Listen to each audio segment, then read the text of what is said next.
Yeah, and welcome once again. This is like, I'm freaking pumped about this endeavor right here. Me too. This right here, this has got to be, well, actually, this is RJ. Hi. Say your last name for the Ronquillo. folks. See? All right. But it's one of my favorite Hendrix players ever. You got the Hendrixisms down, like super groovy, sugar crisp. I'm a nerd. You go deep, right? I go tribute band, the whole bit. Yeah, it's pretty ridiculous. When did it all start? Man, I guess like 5th grade, 6th grade. Wow, like first Guitar Hero? Well, he wasn't my first, Okay. but he was the one that I probably obsessed over the most early on. So most influential Yeah. in shaping what you are today. Oh, totally. I mean, down to the upside down guitars. I mean, look at this thing. And it's not the only one. There's a Paisley one over there that's wicked. It's the vibe. Yeah, man. So anyways, this is all going to be part of his new Hendrix course that we're doing. All about the style of Jimi Hendrix and different kind of eras of Hendrix.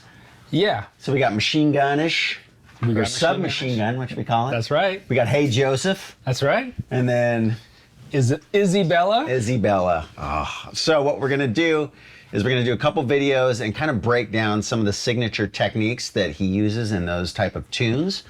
But then all of this is broken down super in depth. We go over tone, we go over in deep on each of these styles. The submachine gun stuff is freaking legit. It's a jam. Hit it like just grand slam out of the park. Just so he showed me like the initial jam tracks and I was like, oh my God, this is gonna be so good. And it just ended up, I'm like, this is one of my favorite courses I think I've ever done ever. It's been amazing. So anyways, there's gonna be a sale link down below. Gonna be on sale for this opening weekend, so make sure you check it out if you want to support RG over here. And then right now, we're gonna kind of, Hey Joseph it out. Yeah, let's talk about it. What's the chord progression? So, the chord progression that we're playing starts with an intro, but the meat and potatoes of the song, which is a beautiful chord progression, is C major, G major, D major, A major, E major. So it's the cycle of fifths, really. Okay. C, D. And a lot of stuff that we talk about and what Hendrix does a lot is obviously his signature kind of double stop stuff. Okay. Wait, hold on. Before we get in the double stop, what can you do with just the plain chord shape? Like before you even get into a double stop, are there like little manipulations you can do? Yeah. Even it's just playing cowboy chords. Okay. Which really Hendrix did on the original track. Yeah. Something that I'll do, like, so you have your C chord here. I'll hammer on open D to the E. E. I do that a lot. I probably overdo it. It's fun. So you're hammering on the onto the third, the major third of the chord, and you can do the same thing on the G. It's very cowboy. Okay. Like very country. But it does sound country, but the way that you're rhythmically playing those is very Hendrix. So like. So, and I'm not sure if he does it all the time, but I definitely got this from him, but he kind of mimics the drum beat. Okay. With his picking hand. Got it. So, like, if you can think of the drum beat to Hey Joe, Hey Joseph, and pretend like the lower strings, the wound strings are like your kick drum, your bass drum. Okay. And then the middle to upper strings, the higher pitched strings is like the snare drum. Right. So if I were to mimic the drum beat on guitar, just playing, muted strings, it would be something like something simple. And you can do that rhythm with even just the bar chords, like.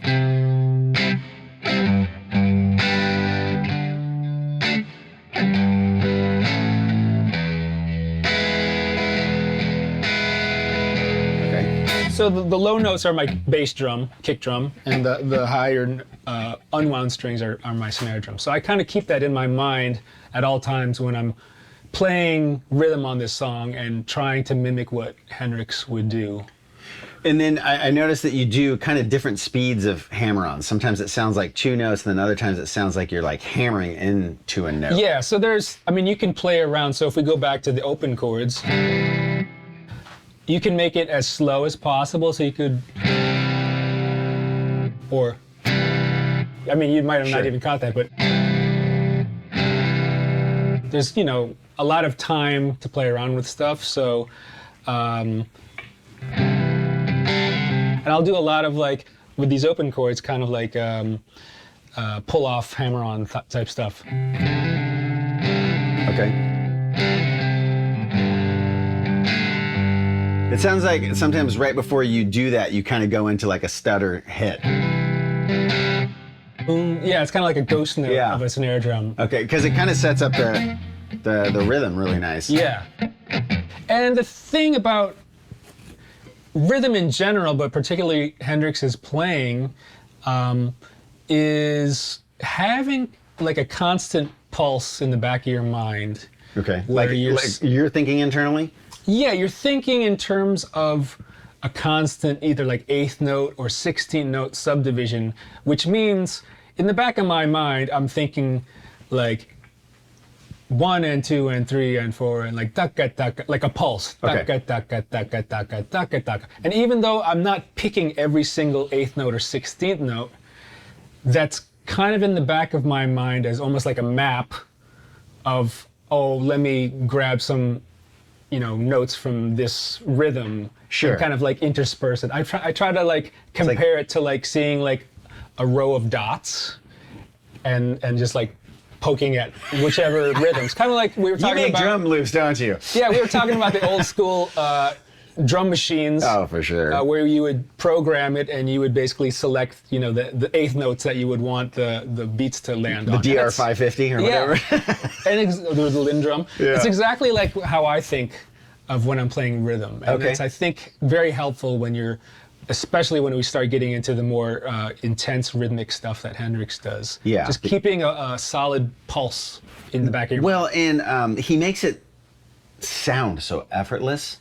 Yeah. And then the other thing I noticed listening to the isolated tracks, which I highly recommend everybody do, is he carried notes from chord to chord, especially in the R&B kind of stuff, really well. Like, using his thumb to slide down and catch other chords, or like really chained a lot of things together and have a very fluid sound, and then it would abruptly do like a hammer-on to break it up. It was this like interplay of different letting notes ring versus really like sharp, fast things that really makes a huge difference. And if you can find The Bold as Love, or I think this, Watchtower, there's a number of the double stoppy isolated tracks out there. You've got to find them and listen to him, because you're going to even have more respect for how amazing he was. Yeah, he was a brilliant rhythm player. As much as we love his solos and his whammy bar stuff and his effect stuff, he was a brilliant rhythmic guitar player, and a lot of that came from his R&B background and what he was playing with, with like Little Richard, Isley Brothers, and all that stuff. Can you imagine seeing Hendrix with Little Richard? I mean, that had to be like. I heard stories that Little Richard didn't like how showman-y he was. Yeah.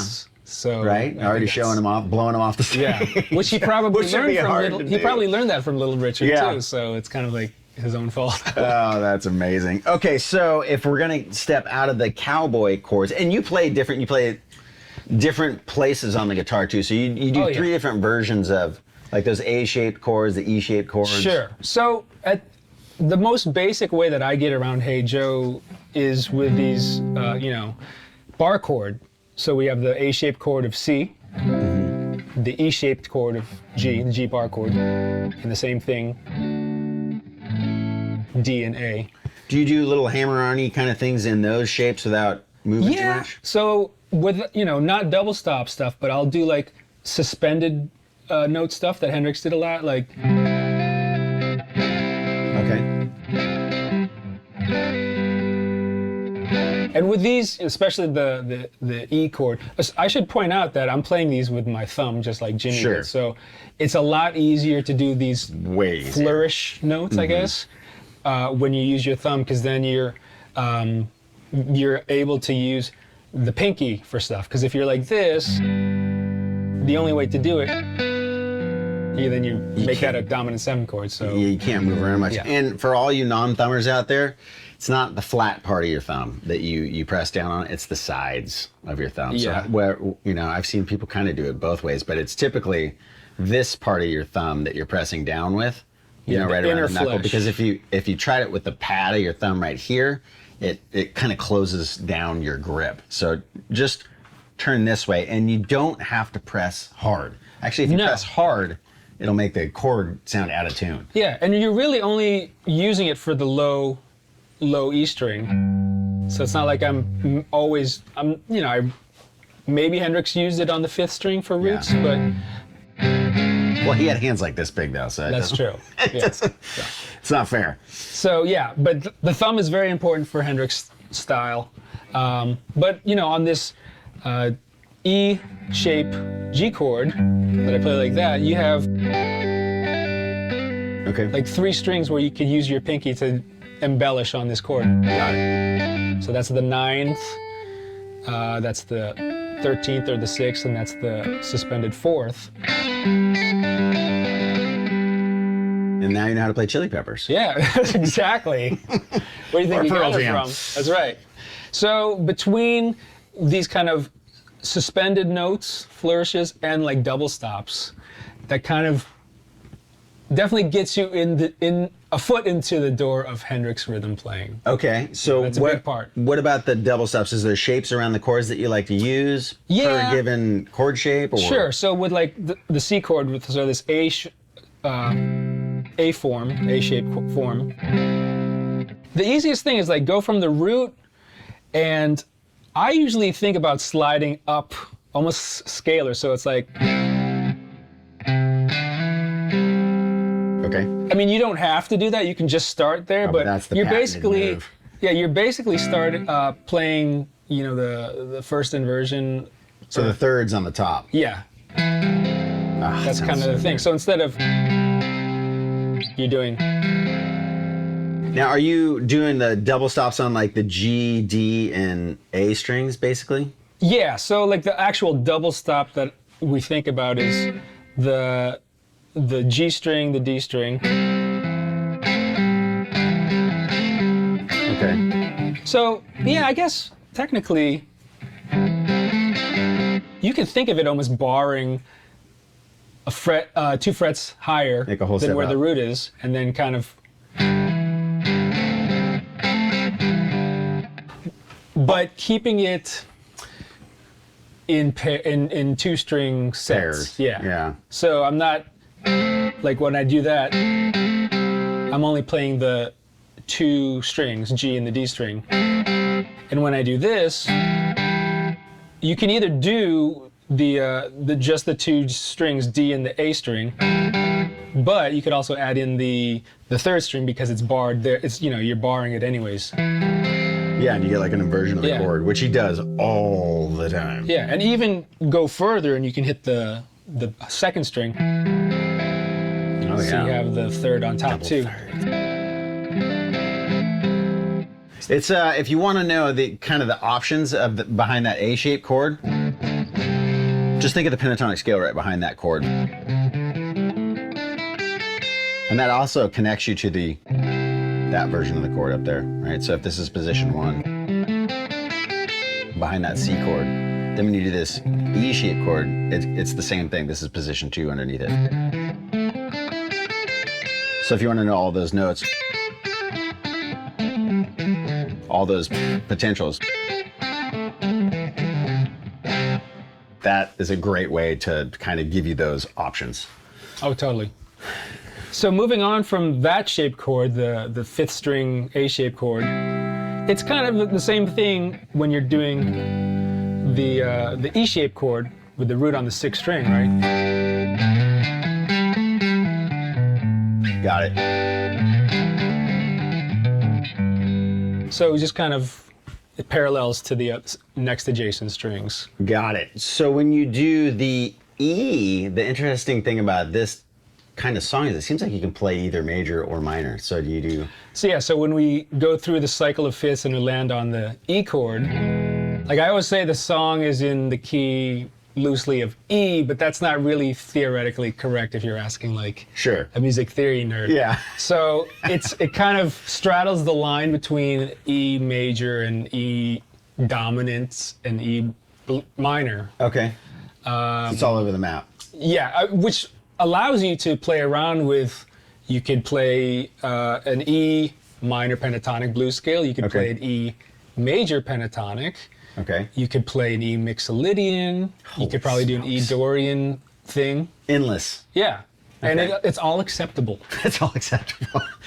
Like Hendrix paid attention to any rules anyways. Yeah, exactly. Okay, so let's stick to rhythm, and then we'll do another video where he kind of breaks down the melodic concepts behind the soloing, because that's a whole other art There's a lot of form in stuff and of there. itself. Yeah. But just play the rhythm on your own and kind of go through maybe 2 or 3 rounds and try to do different versions of what you can do. Like maybe do some of the cowboy chords, maybe some of the suspended stuff, and Yeah. then some of the actual Sure. double stops. Just me? Yep, just you.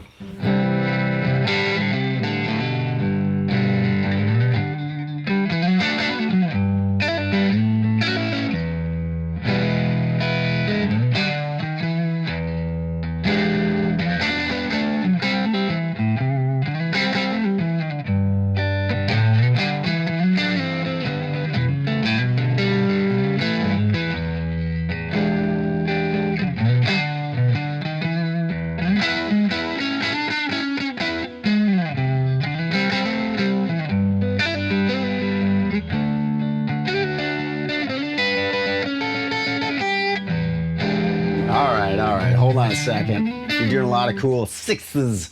A lot of 6. What are the? Give us some of the So, patterns that they can walk down or walk up. yeah, in the so six. if we can think about it also in terms of the double stop forms that we were just talking about, where I'm playing in C and then we play that inversion, if we just take those outer notes on the 3rd and the 5th strings, that's what's considered a 6th interval. That's the spread of the intervals. Yeah, 6 notes. So if we think of that as part of the C chord, we could also think of, if we move these down kind of in parallel harmony or whatever, that's actually part of the G chord. Oh, cool. Yeah. So there's these kind of equal movements. You can do the same thing here. So D, and that can, Oh, that can come from here too. Okay. So you're playing the 3rd and the root going to the 5th and the 3rd of this chord. So Okay. the common thing is you got this, the 3rd is moving, the major 3rd is moving all the time. Oh, that sounds Right? awesome. So some of the things I do with the 6th, I was playing.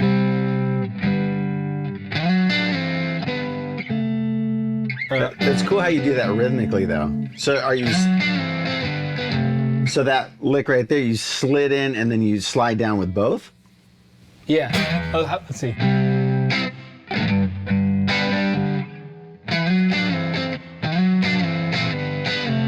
Something like Okay, that. so the first 2 shapes are the same. It's a whole step spread. Yeah. So whole step spread, 2 fret spread, 2 fret spread. Oh, so it's whole 2 2 whole 2. or whole 1 1. Yeah, because if I'm thinking of D, Oh, I I'm see what you're saying. treating it as like a D dominant 7. Got it. Got it. So that's how I look at that harmony. But yeah, it's What was the G and E one you did? so that. What did I do? So in this version of our Hey Joseph, we do a G to A movement instead of just to A, just to change it up. So I was doing this movement, which it sounds really bluesy on its For surface, sure. kind of like Red House, but that's also very theoretically correct because we've got that's part of the G chord. Yep. That's part of the A chord. So even though our chords sound ascending, sometimes what I like to do, or Hendrix probably likes to do too, is go descending with the harmony. And that probably sounds killer when Yeah. the bass is moving up and he's moving down, but they're hitting the same chords. Right.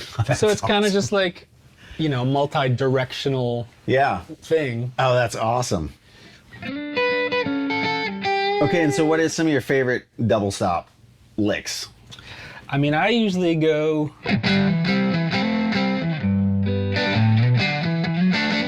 something like that, or Okay.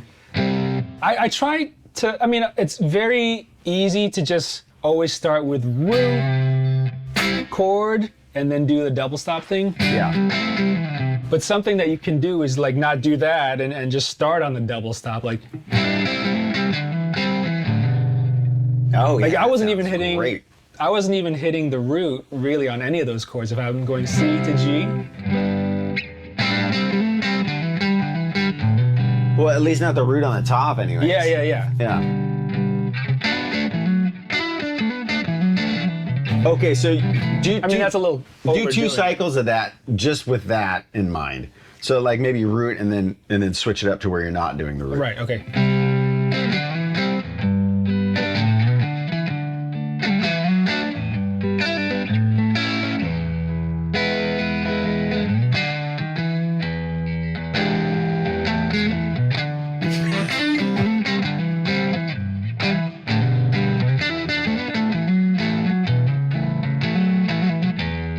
It's a lot easier to hear when there's a bassist playing the root note, which frees you up. You don't have to play the root note ever. So, like, if you just hit a C note.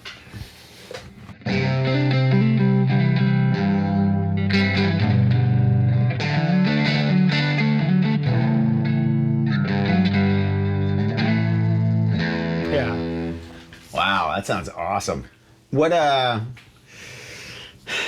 It's interesting because it's so hard to break down his even if you pick one thing that he does rhythmically, there's so much that he does that it's kind of hard to synthesize it all. So if you gave him 3 takeaways to definitely get more of a Hendrix sound, what are the 3 things that you want to start working on?